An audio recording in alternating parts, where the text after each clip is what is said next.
Welcome into the third installment in our preseason preview series. Today, we look at Conference USA. We've done two of these shows so far, Mike. We're, now we're into the third show, shaking the rust off a little bit, getting into it.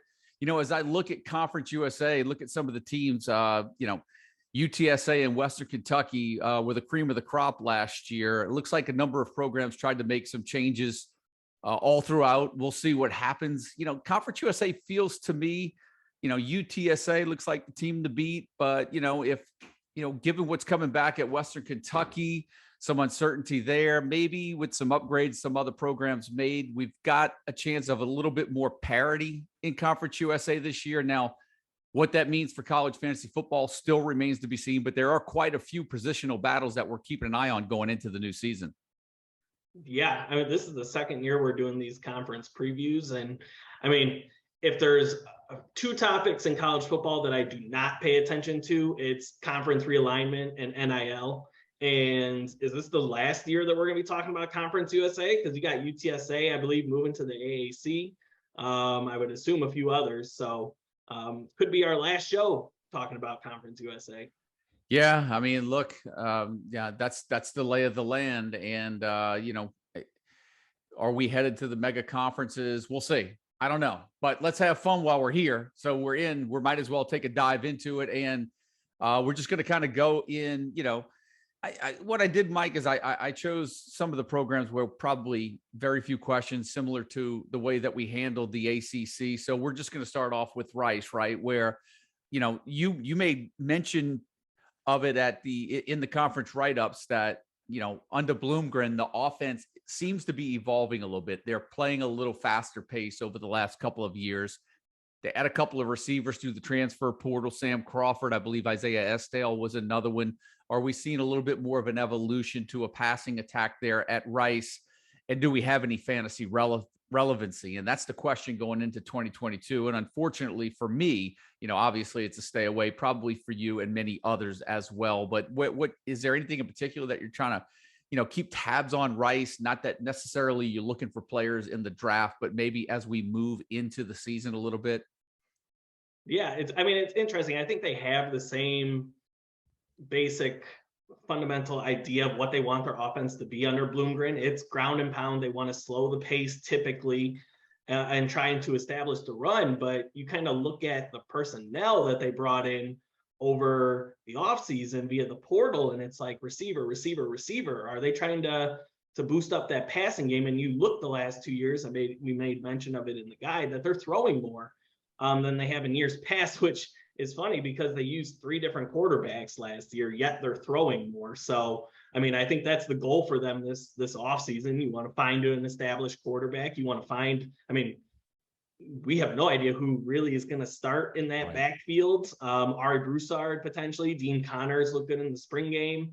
Juma Odoviano, still kind of a one-game legend from a couple of years ago where he ran for 200 yards in that season finale.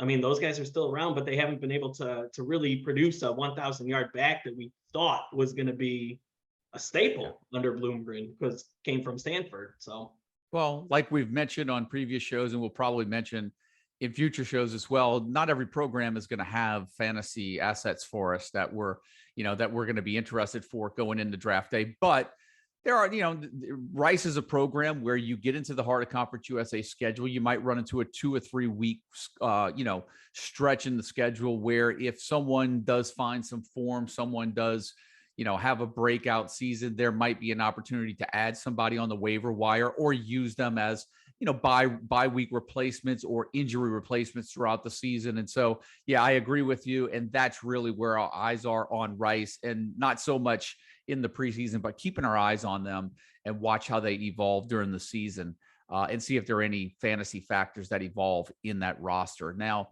talk about a team that is going to probably throw it a little bit more, right, Mike, is let's go over to Louisiana Tech, where Sonny Cumbie comes in.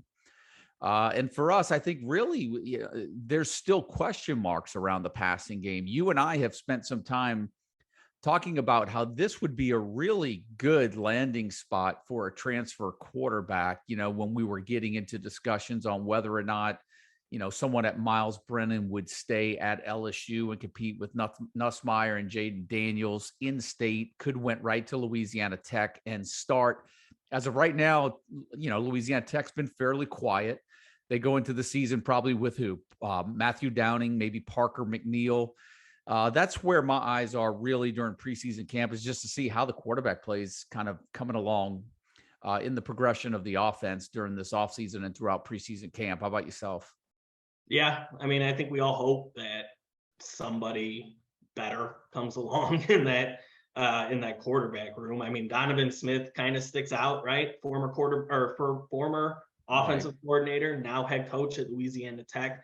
That's a name, but I mean, the rules in the transfer portal feel very ambiguous, where I don't know, some guy, I feel like even though there was that May 1st deadline, still feel like some guys are just transferring, and I don't know if it's a waiver or anything like that. So, maybe we could see a Donovan Smith. Miles Brennan makes a lot of sense to me, just because graduate transfer, he could start right away. But these are all hypothetical names until something happens. And until then, we have to roll with either Matthew Downing or Parker McNeil. Yep. We're not going to roll with them, right? They're going to be waiver wire options at best. Nobody's drafting them. I'd say the only good thing about them is that both of them have played under Cumbie. So they have an experience factor. They know that system. And I think they're going to throw it a decent amount. There's nobody I'm interested in that Louisiana Tech backfield. I will say this. I am interested in the receivers, and I think I was doing a little bit of research today. I think we might have to make a switch potentially with our receivers. We have Smoke Harris as the current wide receiver 1. If you look back, each of the last 8 years, every single one, it's been an outside receiver that's been the wide receiver 1 in this offensive system. That would be Trey Harris, a 6'2" sophomore. I think he had 12 targets, 7 receptions, 12 targets in the final game last year. So that's a name that I think we got to keep our eyes on. Smoke Harris, obviously a talented receiver. We'll see if those quarterbacks can get them the ball consistently. Well, yeah, and that's I think that's ultimately the sticking point going into drafts. If we had a better, more secure name there, we'd be investing draft capital in a Louisiana Tech quarterback. But because we really are a little uncertain at this particular point, it's probably more of a wait and see approach. Maybe hit the waiver wire as the season starts to see who's going to emerge. But right now, we're not investing any draft capital of Louisiana Tech quarterback. But like you said, in a Sonny Cumbie offense, that we've got some value in the receivers right now. And so the name that you mentioned is, something that we do have to take a look at. Was it Trey Harris? And then, Yep. obviously, yep. They're not being drafted really in No. any of the best balls. So you can take a shot in the final round if you have to. But I would take a shot on one of those two players. But really what's unfolding at Louisiana Tech is what we're seeing probably consistently through some other programs here in Conference USA. Let's go over to FIU next, right? Where Mike McIntyre brings in David Yost at offensive coordinator. They convinced Tyrese Chambers to, finishes his career there. They bring in Gunnar Holmberg in from Duke. Now you could say they brought in Gunnar Holmberg. What has he really done? And yeah, I mean, look, he came over from Duke and didn't do much, but there is an effort to make some upgrades here. They bring in Yost, they do retain Chambers. And so, the thought is maybe they get a little bit more air, you put the air in the ball a little bit more this year as well. But like Louisiana Tech, there's still going to be a bunch of questions about the passing game until we actually see it bear fruit, right? Where we do know that Tyrese Chambers is a proven commodity. So we know that they have something to work with. We know that Yost is going to find a way to get him touches, right? So we see Tyrese Chambers going, fairly early in a lot. I mean, early's relative term, not first, second round early, but he's going as a top 25 receiver, right? So any other questions for you in regards to that FIU program as we move closer to the season? Yeah, Tyrese Chambers is one of those players that I see other people in the industry kind of touting. So I haven't been drafting Tyrese Chambers just because the price is too high. Thank you to friend of the site, Andrew Katz, for boosting his value. But I want to be on the right side of this for fading him. So I reached out to the FIU beat writer just to get a little bit of insight, like, hey, am I missing something with Tyrese Chambers here? Because I mean, he had 4 games of single-digit fantasy points last year. I think he's best suited in a best ball format, kind of like what we saw, or kind of the argument we remember last year we made with Deuce Vaughn, right? Yeah. He had just kind of sporadic production. Turns out we were, a little wrong in that sense because he got the full workload there, 20 touches a game. But, just he really didn't get the ball, Chambers, consistently enough for me to want to invest high draft capital in him. I told you about the 4 games of single-digit fantasy points. I think they will throw the ball more. That's kind of what Yost has done, 37 attempts per season. So the volume is going to be better, but as you spoke to, like, is the quarterback play going to be any good? So I'm off Tyrese Chambers at price point, but if he drops the 6th, 7th round, I could see drafting him. Yeah, well, I mean, what you have to realize is he averaged 23, nearly 24 yards a catch last year, right? And so that yards per catch is really what made him stand out and become a fantasy factor. And like you said, he had some really big games. In best ball formats, he was great, but he was hit or miss. And on a traditional format, you're looking for, we touched on this on the last show, you're looking for a little bit more consistency. Will he get that this year under Yost, though, right? So there is the possibility, and I think you and I both like Chambers this year, but where he's going, I don't think we like the value at where he's going, and I think you and I, to this point, have probably, haven't been able to get him because his price point for us isn't exactly ideal.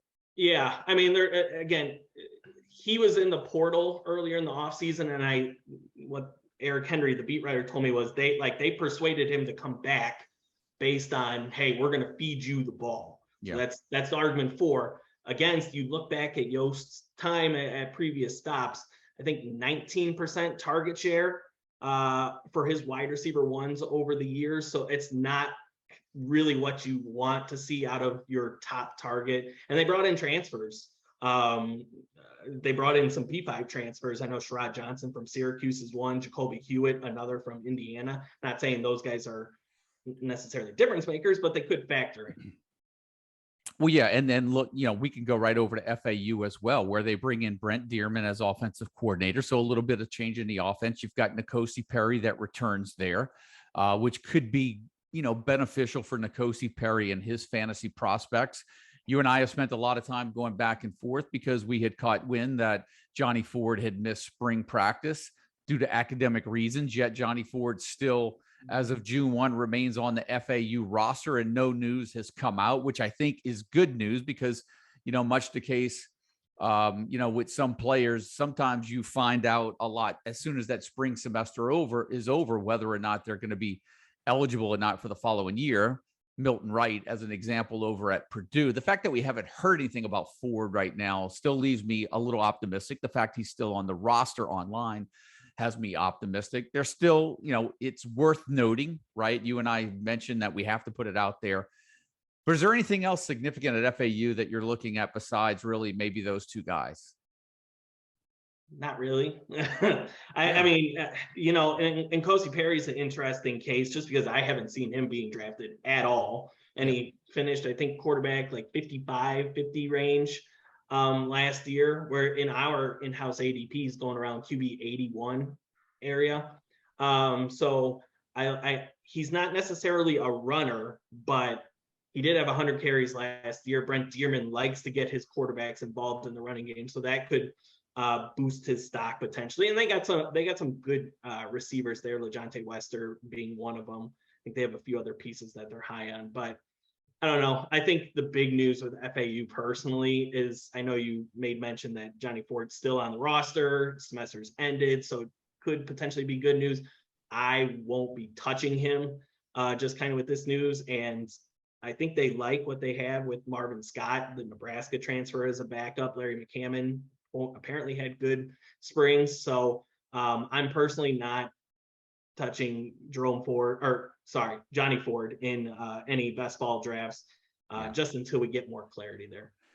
Now, when we go over to UTEP, we're looking at an offense that returns the running game, but they had attrition at receiver in the passing game, right? So you've got Deion Hankins, Ronald Awatt returning in the backfield. For you and I, Mike, this is one of those programs where we look at it, we see two backs, we see a split, and we were like, if one guy were to get injured or one guy were to transfer, all of a sudden we'd probably be looking at a fantasy factor in regards to maybe one of the backs there. But I think the big question for us is, given what Jacob Cowing did last year before transferring over to Arizona, is trying to figure out who replaces the volume that between him and Justin Garrett last year. And we've tabbed Tyron Smith as sort of that guy right now, but there's still, that's not crystal clear right now. There's still some work to be done in preseason camp. But for me, as long as there remains a logjam in the backfield, it's going to be that wide receiver one spot for UTEP is really what I'm eyeing going into 2022. Yeah, absolutely. I think we're off the running backs at this point. I think it's just going to be a split between Ronald Awatt and Deion Hankins again. I was going to mention just credit to this coaching staff, because I think UTEP fans were just over Dana Dimo entering last year. Then he makes a hire of Michigan State offensive coordinator Dave Warner, who was also like run out of town just because of the mediocre offenses that he coordinated with Michigan State, and they improved, and they could improve again because most of that offense returns aside from their wide receivers. So I think we're both looking at who's that wide receiver one. I think it's Tyron Smith. He had a yard per catch average of 17.3, which was very close behind Jacob Cowing. So I think he could kind of slide in that similar role pretty seamlessly. And I mean, they targeted him, especially late in the year. I think 18 targets total in the last 3 games.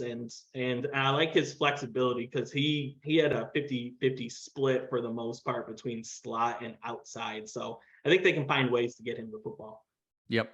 Now, Mike, let's go over to UAB, where the focus is going to be a lot more in the running game, particularly with Dwayne McBride, right? But is there reason to think that this passing game could be anything? You've got Jacob Zeno there, the transfer from Baylor. Trey Shropshire, I believe, entered the transfer portal. They convinced him, or maybe he didn't find anything out there. He comes back. I think for you and I, it's really about Dwayne McBride, and maybe only Dwayne McBride right now, maybe unless some sort of tight end emerges. Last year, tight end was, a relevant position fantasy wise at UAB. Is there anything other than Dwayne McBride that we should be looking for over at UAB? No, not really. I mean, quarterback competition, Dylan Hopkins and Jacob Zeno might be a competition, heading into the summer. I think Hopkins wins that, but I mean, the running back situation, same as last year. And I think Dwayne McBride fully asserted himself, as we saw late in the second half of the season. What I want to bring up, which it made me more interested in UAB, is just looking at that schedule. Is just a cakewalk, especially early in non-conference. Then they get into Conference USA play. I think if you are drafting UAB players, you are, when I say UAB players, I mean obviously Dwayne McBride, but I think what you want to do is make sure you pair him with somebody that has an easy schedule on the back end, specifically the second to last week of the season. They go to LSU. Now, maybe UAB finds success there, but I mean, this is the second to last week of the season. This is your championship potentially, I think, in your college fantasy football leagues. You'll want to have a potential replacement for Dwayne McBride. So I think that's definitely what you're looking for if you're drafting the UAB running back one. That's a good point, but it's always why I prefer the soft schedules in the front, because in order to play for your league championship, you've got to get there first, right? So you got to win on the front end. But that's a great point you bring in, just to kind of everyone to be aware on the back end, and maybe even more so for those guys in best ball leagues as well, as you kind of pairing up, identifying bye weeks and identifying matchups in the schedule. Now, let's go over to North Texas, Mike, where with Seth Luttrell over there, we're thinking air raid offense, right? But the Mean Green put together the 5th best rushing attack in the FBS last year. They bring in Grant Gunnell, which hopefully solves their quarterback woes after last season. I know you and I are looking at Gunnell as coming in and just kind of being the immediate starter, right? We know they have options in the passing game with Jair Shorter, Roderick Burns, Tommy Bush. But really, how do you get away from the 5th best rushing offense when most of that comes back, right? I believe I'm not sure how many returning starters they have on the offensive line, but I think they get a good amount of starters back. Really, the confusion for us is you've got Oscar Attaway back after missing last year with an injury. You've got Ragsdale that's in the mix. You've got Adai that's in the mix. They've got 3 solid options in that backfield. And I think that right now, more than anything, is really where I'm stumped when it comes to this North Texas backfield. What about yourself? Yeah, I think it's just the lack of reporting that we got in the spring. Maybe not even lack of reporting, just the fact that Oscar Attaway and Jair Shorter both were injured most of last year and still didn't fully participate in spring ball. So how are they going to be as we get closer to fall camp is definitely what I'm going to be keeping an eye on. I think the strategy for the most part is simple in the North Texas backfield. You can get these guys late, probably round 20 and beyond. So if you're on a bookend in a draft, just handcuff one after the other. They bring 4 starters back along the offensive line. So this running game should be really good. I don't know if they lean on it as much because I think both agree that Grant Gunnell is going to be a upgrade over last year, over a 30-year-old baseball player playing quarterback.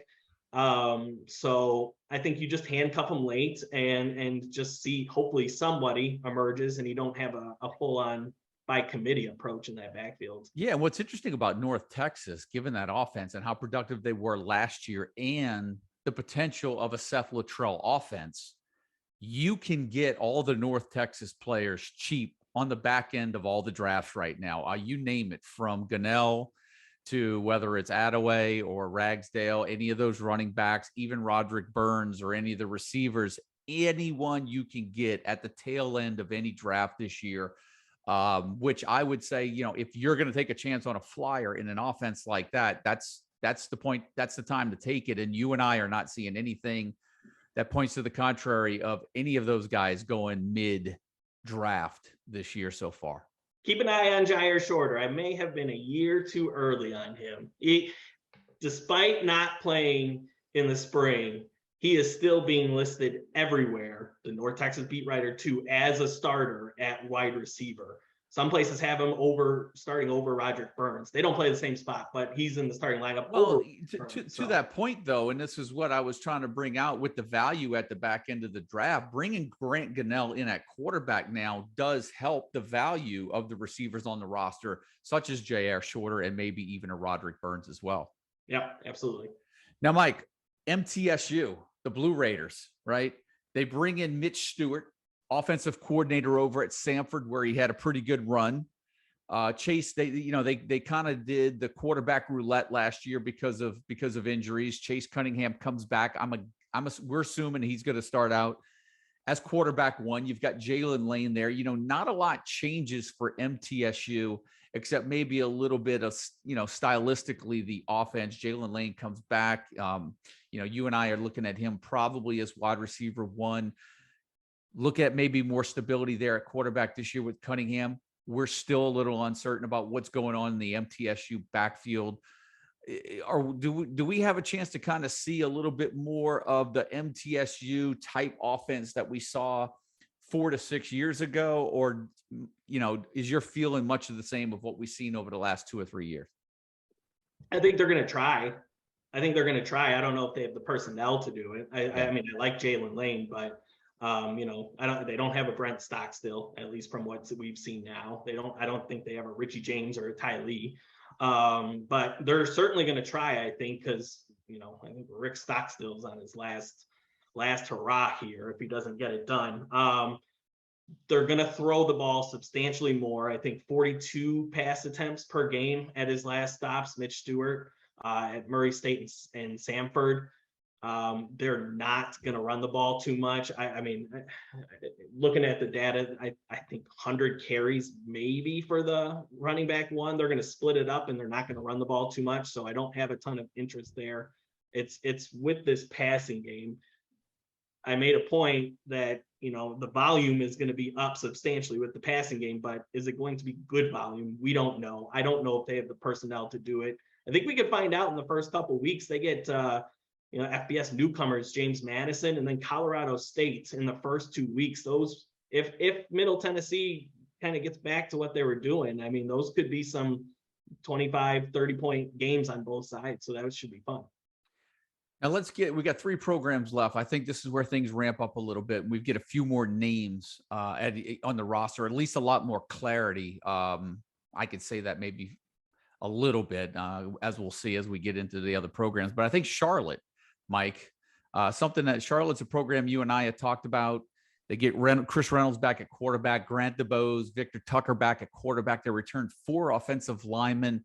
I really like Charlotte to be some sort of a dark horse offense in this conference this year. The potential's there, not saying that they will. And, you know, you and I speak about Charlotte, and I know I mentioned to you, Grant DeBose is one of those guys that I'm really high on this year. I think all eyes were on Victor Tucker last year, and Grant DeBose, to me, just was the better receiver, and now another year in that offense. I really like Charlotte, and, you know, we're going to look at a split backfield, right, with Camp and Bird there, but there's a lot to like in the Charlotte offense this year. Yeah. Again, kind of similar to some of the other teams that we talked about, like North Texas. I mean, they've got some pieces that you can get in the back end of the draft. I don't think there's not a player that's getting drafted in the top 50 at their respective positions for Charlotte. So you can really kind of get them at the back end of your drafts. And, you know, you get 83% of the offense coming back from last year. Schedule is decent. You get the 2 byes, which I think is a detriment, and they go to South Carolina. But then their other non-conference, which I didn't realize this until today, they get Maryland at home. Why Maryland set that up, I have no idea, because they could potentially lose that game. I wouldn't project it, but I mean, that's not going to be an easy win for Maryland, I don't think. So, you know, that should be a high scoring game. So I think the schedule sets up relatively nicely for them beyond the 2 bye weeks. But, you know, Chris Reynolds, 3 really good receivers in Tucker and DuBose and Elijah Spencer. So, you know, I do like this off, and I think they're going to play in shootouts, right? Their defense was terrible last year. I think Bill Connolly projects them as the worst defense in the FBS this year. So there's potential for shootouts. They're going to have to score to keep up with their opponents. All right, so here's something that you and I have discussed, and I know that it was a trend that I noticed that was developing. I'm kind of curious. We might as well talk about it right now, and that is when you look at Chris Reynolds' numbers from a couple of years ago. He had, I believe, a 700-yard rushing season, right? We probably won't see that again. But he has been a little banged up over the last couple of years. And maybe it wasn't 700. Maybe it was a 500-yard season. I just remember he had a decent season 2 or 3 years ago. Chris Reynolds, to me, seems very similar. And you and I talked about this. The style of play, some of the weapons he has this year, I could make some comparisons to Grayson McCall over at Coastal Carolina. And I'm not saying he's Grayson McCall, but I feel like it's that sort of type mold where Reynolds is at. He's got the weapons, and I think the offense is going to throw the ball quite a bit. But yet, man, we're seeing Grayson McCall go way higher than Chris Reynolds, who probably, you know, in the 2 best ball drafts we've done so far this year, I think Chris Reynolds in the first one didn't go until the second to last round and is going near the end, where Grayson McCall, by some, is being considered a top 15 to 20 quarterback, right? Yeah, and I think it's a really good point. I mean, Chris Reynolds finished as QB 27 on a points per game average last year. So I would if you gave me the choice of, round 6 for Grayson McCall or round 25, I think I got him in this best ball that just completed today, I'm taking Chris Reynolds personally. So you spoke to the running game. I think it's strictly injuries for Chris Reynolds. It's noticeable how the decrease in rushing attempts over the years, that in the last 2 years for him. So he'll still run it a bit, but I think he's going to have to do it mostly with his arm, and he's got the receivers to do it. So. Yeah, it was back. Mike, actually, now that I'm looking at it, it was a 700-yard, 6-touchdown season back in 2019. So we know he's done it, and we know he's been banged up for the last couple of years. And so I just know you and I have spoken about it. And, this is one of those discussions of value, like you said. Guys are going after McCall, in round 6, or would you prefer to just sit on Reynolds and take him in round 18, 19, 20? And I think I scooped up Reynolds late in one of the best balls as well. So interesting point. I thought I'd bring that up while we were on Charlotte. Yeah, just to add on to that, I think we've had this discussion before too about like the discrepancy between Grayson McCall and Chris Reynolds would be one, it's a better team, right? You want a Coastal Carolina quarterback most likely over a Charlotte quarterback, but we've talked in our previous episodes about consistency, and Chris Reynolds, while I wouldn't imagine his stat line is as consistent as Grayson McCall, but he scored 19 or more fantasy points in 8 of 11 games, so he's doing well in that sense. 28 fantasy points or more in a third of the season.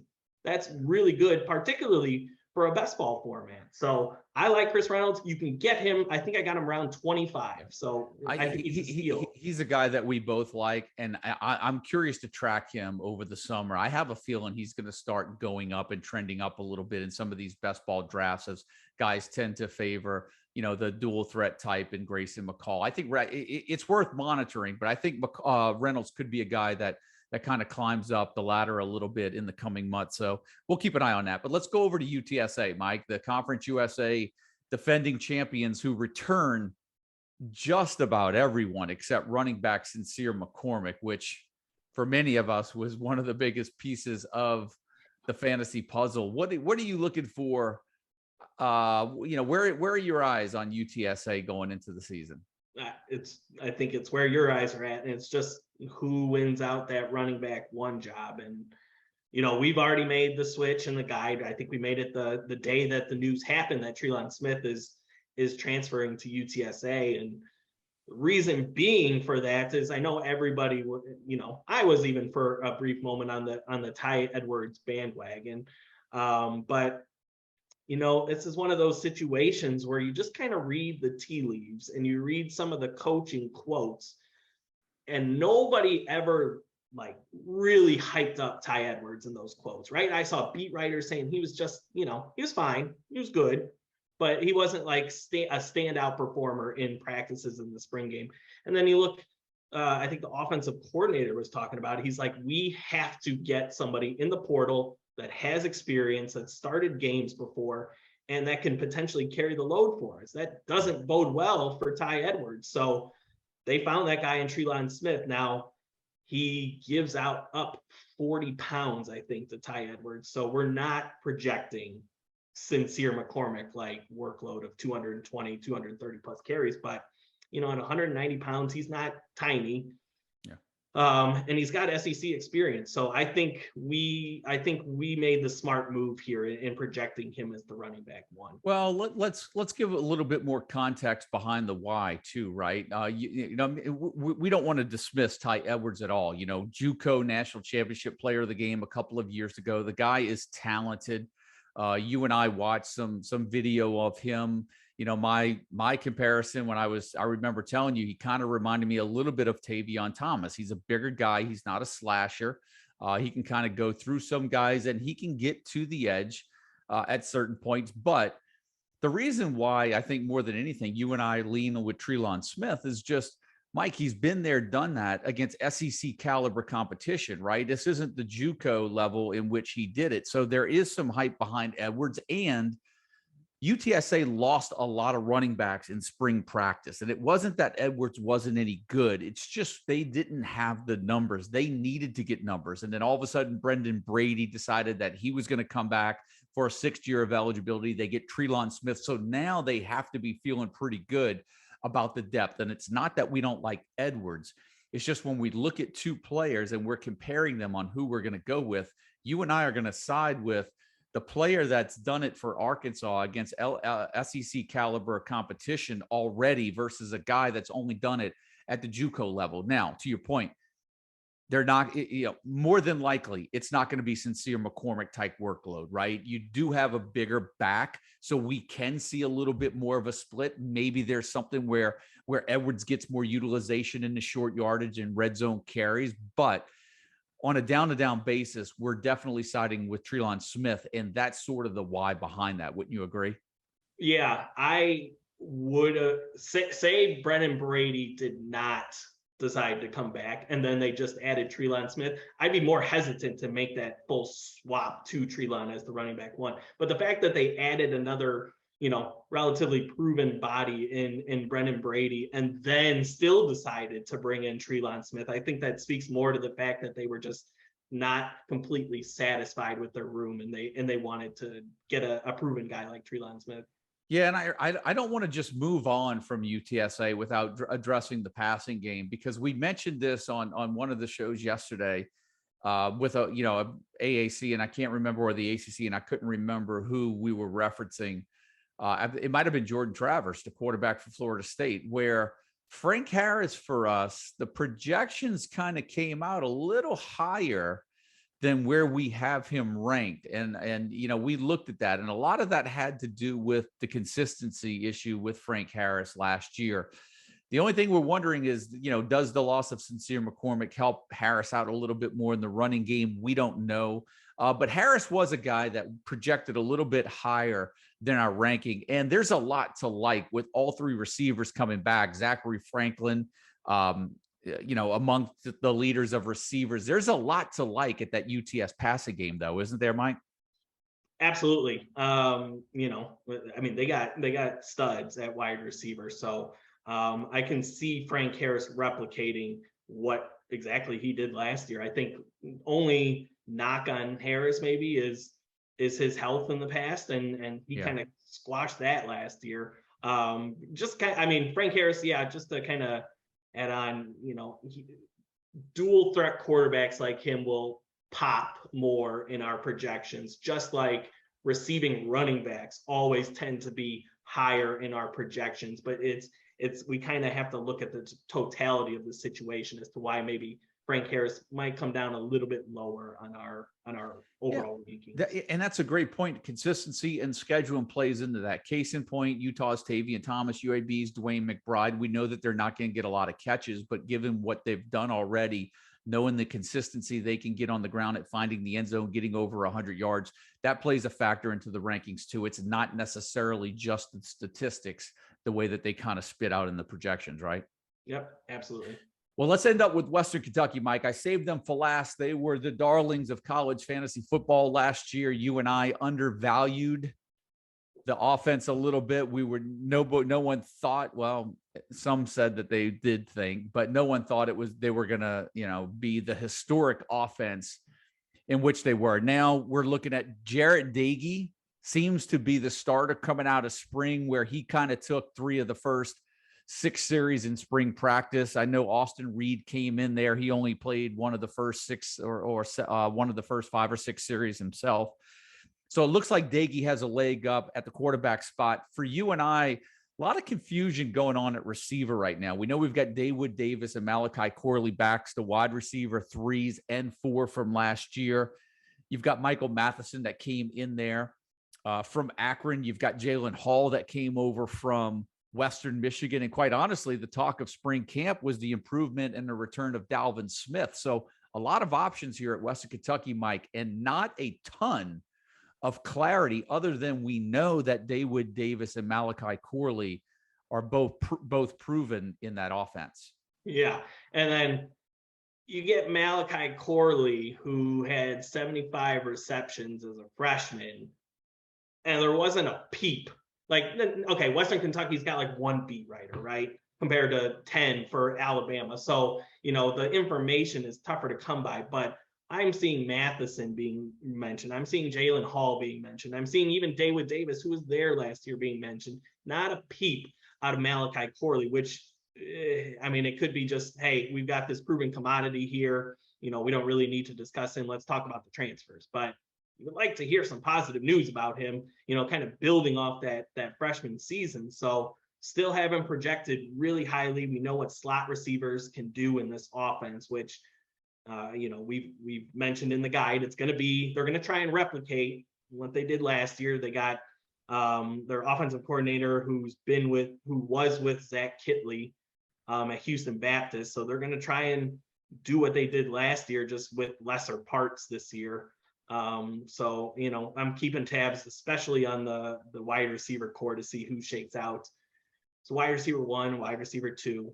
And then we've talked about this player pretty extensively, that a lot of other people seem to be high on, is Joshua Simon.